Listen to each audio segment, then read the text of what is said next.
자, 소건막류 그러면은 되게 일반적으로 잘 모르세요. 그리고 조금 어색해하고 이렇게 그 애기발가락이 있는데 바로 옆에 여기가 통증이 있어 하는 분들이 많이 있으세요. 자, 소건막류라 이름이 붙은 거는 건막류는 원래 무지외반증에 튀어나온 부위를 건막류라 그래요. 요거 엄지에 튀어나온 부위를 그거보다 작다 그래서 소건막류. 그러니까 반대편이죠. 반대편 쪽이 튀어나오면서 염증이 생기는 그런 병이지요.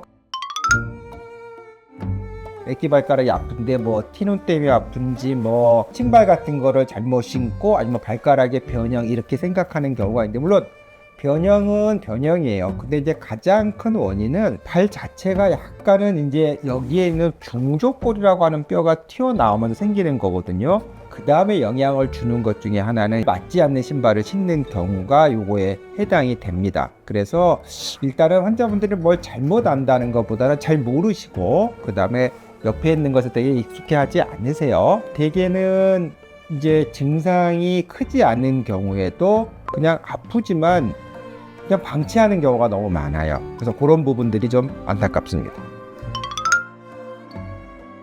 자, 원칙적으로는 여기 이제 수건막류는 뼈의 변형에 의해서 염증이 생기는 병이기 때문에 수술을 하는 것이 원칙입니다. 그렇지만 모든 경우를 다 수술하는 것은 아니고요. 우리가 이제 비수술적인 경우를 하는 경우가 일단은 시작된 지가 얼마 안 된 경우, 그리고 일단은 엑스레이나 이런 검사를 통해서 변형이 크지 않은 경우, 또 증상이 크지 않은 경우, 이런 경우는 비수술적인 방법, 수술을 하지 않고, 그렇지만 반대로 변형이 많이 튀어나오거나 아니면 아파진 지가 오래됐고 그 주변에 굳은 살이 있거나 염증이 반복적으로 생기거나 뭐 신발을 신을 때마다 불편하다, 이런 경우에 있어서는 수술을 하게 됩니다.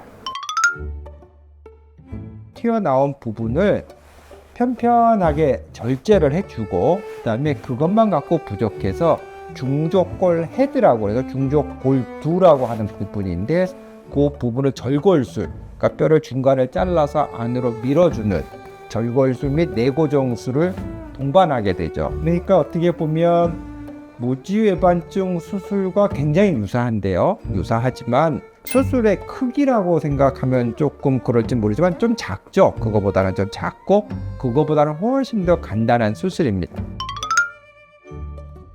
이 수술은 결과가 되게 좋은 편이에요. 그래서 실질적으로 재발이 많지 않아요. 재발이라고 하는 걸 우리가 어떻게 하냐면 변형이 또 생기는 것이 아니라 거기가 또 아파지는 거거든요. 그 수술 방법 중에서 튀어나온 부위를 깎아주고 안으로 넣어준다고 해줬는데, 튀어나온 부위를 조금 더 깎아주면 돼요. 그러니까 이런 경우 통증이 있는 부위에 있어서, 그러면 우리가 의심되는 건 수술을 처음 할 때 좀 많이 자르면 되지 않느냐. 근데 꼭 그렇지는 않아요. 우리가 보통 평균 값이 있거든요. 사람의 뼈를 마음대로 잘라낼 수는 없고, 너무 작게 자르면 또 뼈가 너무 얇아지고 약해지기 때문에, 그래서 그 평균 값으로 절제를 하고 대부분은 좋지만, 그거 갖고 부족한 경우는 나중에 생활하거나 그럴 때 통증이 자꾸 생긴다면 아주 드물지만, 그런 경우 통증이 있는 부위에 뼈를 더 갈아주는 수술을 하고, 아주 간단해요, 요거. 그래서 이제 그렇게 하는 것이 일반적이에요.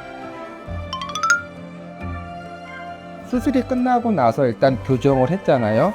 절골술을 통해서 이제 고정을 했는데 그것이 그대로 붙어야 돼요. 그러니까 뼈가 붙는 기간이 약 한 달에서 2달 사이 정도 되거든요. 그래서 이제 수술하고 나서 바로 걸을 수 있어요. 바로 걷는데 어떻게 걷냐면 뒤꿈치로 걷자. 뒤꿈치로 약 한 달 정도. 요게 굉장히 중요하고, 그 다음에 수술에서 자꾸 부어요. 근데 붓기가 처음에 잘 조절이 안 되면 조직이 나빠지니까 나중에 쓸 때 거기가 불편해집니다. 그러니까 초반에 가능한 한 활동을 줄이면서 붓기를 빼고 항상 뒤꿈치로 걸어서 틀어지지 않도록 약 한 달 정도만 주의하면 돼요. 그때만 제일 중요하고, 그 뒤로는 대개는 시간이 지나면서 좋아집니다. 그러니까 가장 주의할 점이 수술을 한 달 동안 꼭 뒤꿈치로 걷고 붓기를 빼기 위해서 냉찜질을 자제하고 가능하면 안정을 취하는 것, 이것이 가장 중요합니다.